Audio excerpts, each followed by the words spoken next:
Коронавирусот стави клуч на врата на многу угостителски објекти во туристички Охрид. Се затворија неколку култни кафетерии и локали во градот, а некои од собствениците чии угостителски објекти беа белег на Охрид, по 3-месечното неработење одлучија воопшто да не ги отворат локалите.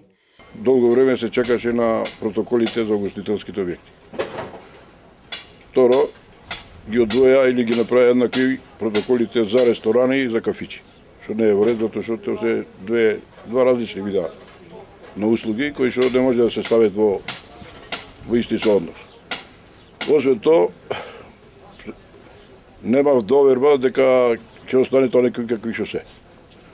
Сетата работа за едно месец или месец и пол отприлike доведе до една ситуација да едноставно ние не знаевме како треба да го организираме работењето.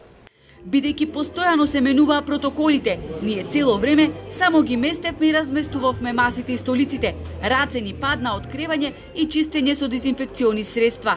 Едноставно настана таква збрка што доведе и до извитоперување на протоколите, па дури и воведување на многу нелогични мерки, чие спроведување чини многу пари, велат угостителите.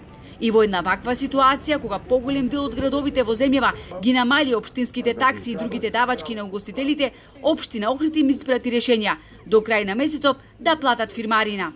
Во една ваква состојба каква што е, општината не е орган кој што е